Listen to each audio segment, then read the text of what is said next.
उसको जानना ही अनंत जीवन है। वाह, उसको जानो। उसको जब आप जानने लगोगे, जब स्वर्ग का परमेश्वर आप पर प्रकट होने लगेगा, तो आपका अनंत जीवन इस पृथ्वी पर से स्टार्ट हो जाएगा और आप अनंत जीवन को फील करने लगोगे, महसूस करने लगोगे। फिर आपके लिए मृत्यु का दुख छोटा हो जाएगा, मृत्यु का दुख फीका हो जाएगा। आपको मरने का भी कोई गम ना होगा और आप ऐसे जियोगे जैसे हर दिन आखिरी हो। ऐसे जियोगे, कब मैं अपने परमेश्वर के पास उठा लिया जाऊं, कब मैं अपने परमेश्वर का दीदार करूं, कब मैं अपने परमेश्वर के पास पहुंच जाऊं। उसको जानना ही तो अनंत जीवन है। जब जब आप उसको जानने लगोगे तो आपके अंदर जीवन आ जाएगा। वो ऐसा जीवन है, वो मृत्यु के बाद वाला जीवन है, लेकिन वो उसको जानने से वो आपके भीतर इसी वक्त आने लगेगा और वो श्रोता बन जाएगा और वो आनंद से भरा होगा, वो प्रेम और शांति से भरा हुआ होगा। वो आपके प्राण को मदमस्त कर देगा। फिर आपको कोई पीड़ा नहीं होगी, कोई तकलीफ नहीं होगी, कोई निराशा आपको नहीं घेरेगी, कोई दुख आपके डेरे के निकट नहीं आएगा, क्योंकि आप शरीर में तो हो परंतु संसारिक अभिलाषाओं से छूट गए। संसारिक अभिलाषाओं से आप छूट गए। ये चीजें आपके पास हो तो भी ठीक है, ना हो तो भी अच्छा है, आपको फर्क नहीं पड़ता, क्योंकि आपकी दृष्टि तो जीवित परमेश्वर की ओर लगी हुई है और वो आपको भीतर से बना रहा है। उसका विल आपके भीतर है, उसका पावर आपके भीतर से जनरेट होने लगा है और आपको अब मृत्यु का भी भय नहीं है, क्योंकि आप उसके प्रेम में परिपूर्ण हो गए और प्रेम मृत्यु के तुल्य सामर्थी है। प्रेम मृत्यु के तुल्य सामर्थी है। प्रेम में मनुष्य अपनी जान भी दे सकता है और जिनके अंदर प्रेम नहीं, वो लोग मृत्यु से डरते हैं। हर एक मनुष्य मृत्यु से डरता है। कोई भी ऐसा मनुष्य नहीं है जो मृत्यु से ना डरे। हर एक पृथ्वी का मनुष्य मृत्यु का भय खाता है, मृत्यु से डरता है, वो मरना नहीं चाहता। लेकिन जब आप परमेश्वर से प्रेम करते हो और उसे जान लेते हो, तो आपके अंदर से मृत्यु का भय खत्म हो जाता है, मृत्यु का भय समाप्त हो जाता है। फिर आपको अपना प्राण भी प्रिय नहीं है। इसलिए प्रभु कहता है कि प्राण देने तक विश्वास योग्य रहे, प्राण देने तक विश्वास योग्य रहे, क्योंकि मनुष्य के पास सबसे कीमती उसका प्राण है। वो सब कुछ दे सकता है अपना प्राण बचाने के लिए।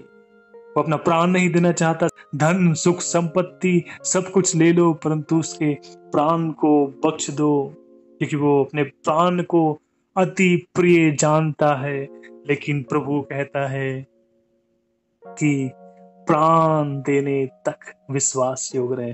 अगर समय आता है तो मेरे लिए प्राण भी दे, मेरे लिए अपना प्राण देने के लिए भी तैयार रहे, क्योंकि परमेश्वर जानता है कि मनुष्य के लिए सबसे प्रिय उसका प्राण है, उसका जीवन है। और प्रभु कहता है कि यही जीवन, यही प्राण देने तक विश्वास योग्य रहे। अगर तेरे प्राण पर बात आती है मेरे नाम के लिए, तो क्या तू तब भी मुझ पर विश्वास करेगा और मेरे लिए अपने प्राण देने को भी तैयार होगा? अगर तू इस विश्वास में जीता है तो तू धन्य है। और प्रभु कहता है कि जो मेरे लिए अपना प्राण देगा वह उसे पाएगा, और जो मेरे नाम की खातिर अपने प्राण को बचाएगा वह उसे खो देगा उसे। लेकिन प्रभु के नाम के लिए अगर वो अपना प्राण देगा, प्राण देने तक विश्वास योग्य ठहरेगा, तो वो उस प्राण को पाएगा जिसे वो बचाना चाहता है, जिसे वो प्रेम करता है। वो प्राण उसका बच जाएगा। लेकिन वो प्रभु का इनकार करे अपने प्राण बचाने के लिए, तो उसने अपना प्राण खो चुका। अब जानिए कैसे, क्योंकि जीवन और मृत्यु प्रभु के हाथ में है, वो जिसे चाहे अपना जीवन देता है। अब आपने अपने प्राण को बचाने के लिए प्रभु का इनकार कर दिया, तो क्या होगा? वो प्राण नरक में डाल दिया जाएगा। उसने अपने प्राण को प्रभु से अधिक प्रिय जाना, इसलिए क्या किया? उसने अपने प्राण को खो दिया। लेकिन वो अपने प्राण को तुच्छ और प्रभु को श्रेष्ठ जानता और प्राण देने तक विश्वास योग्य रहता, तो वो उस प्राण को पाता, क्योंकि जीवन और मृत्यु प्रभु के हाथ में है। और जब वो प्रभु के लिए अपने प्राण देने के लिए भी तैयार होता, तो वो उस प्राण को पा लेता, क्योंकि जीवन प्रभु के हाथ में है और प्रभु उसे बहुतायत का जीवन देता। परंतु उसने मूर्खता का काम किया, अनजाने में प्रभु का इनकार करा, सिर्फ अपने प्राण को बचाने के लिए और अपने प्राण को दंड देने के लिए खो दिया। लेकिन जो लोग प्राण देने तक विश्वास योग्य रहे और उन्होंने अपने प्राण को प्रभु के प्रेम में दे भी दिया, तो उन्होंने अपने प्राण को पाया।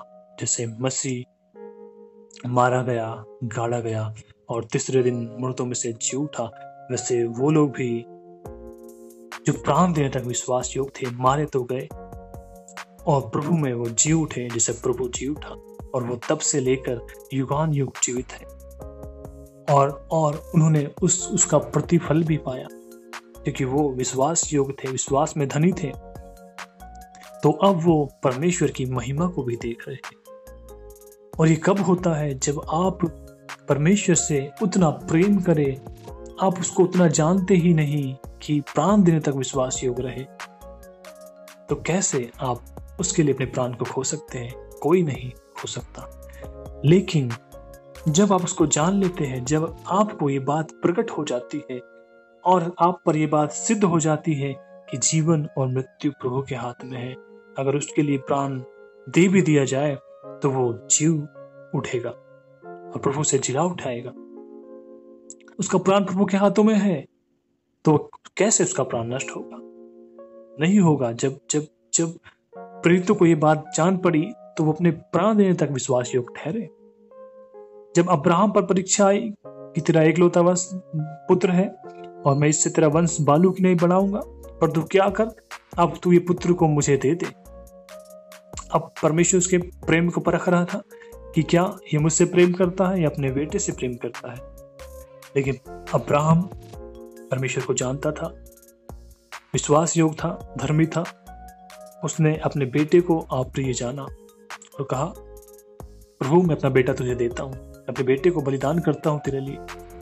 और वो अपने बेटे को जो एकलौता था नुकसान पहुंचाने की कोशिश करने लगा। तो स्वर्ग के परमेश्वर ने उससे कहा कि अपने बेटे को नुकसान ना पहुंचा, मैं तेरे प्रेम से प्रसन्न हूं, अपने बेटे को हानि ना पहुंचा। मैं तेरी परीक्षा ले रहा था और तू विश्वास योग्य और धर्मी, मेरी दृष्टि में धर्मी ठहरा। उसने अपने बेटे के प्राण को अप्रिय जाना, लेकिन प्रभु ने क्या किया? उसके बेटे के प्राण को बचाया, उसको हानि न पहुंचाने दिया। प्रभु आपको परखता भी है। लेकिन अगर आप प्राण देने तक विश्वास योग्य ठहरे, तो आप जीवन को पाएंगे, अनंत जीवन को पाएंगे, क्योंकि अनंत जीवन प्रभु में है। अगर वो आपसे कह रहा है कि प्राण देने तक विश्वास योग्य है, तो जानता है कि वो आपको प्राण को बचा भी सकता है और बचाएगा भी अगर आप विश्वास योग्य रहे तो। इसलिए वो कहता है कि जो अपने प्राण को देगा वह उसे पाएगा, जो प्रभु के लिए अपने प्राण को देगा वह उसे पाएगा, परंतु जो प्रभु के लिए अपने प्राण को बचाएगा वह उसे खो देगा। इसलिए जाने, प्रभु को जाने। जब आप उसे जान लेते तो उसका अनंत जीवन आप में आ जाता है। इसलिए प्रभु को जाने, जब आप जानोगे तो आप स्वतंत्र हो जाएंगे, आप स्वतंत्र हो जाएंगे और आपकी भक्ति परमेश्वर को प्रिय जान पड़ेगी और आपके जीवन से परमेश्वर का नाम महिमा पाएगा और आप विश्वास के साथ बने रहेंगे और आपका अनंत जीवन इस पृथ्वी पर से स्टार्ट हो जाएगा और आप वही अनंत जीवन का सुख अपने भीतर पाएंगे जो स्वर्ग में उद्धार पाए हुए लोग पाते हैं, वही आनंद आप पृथ्वी पर जीते जी पाने लगोगे जब आप परमेश्वर को जान लेंगे।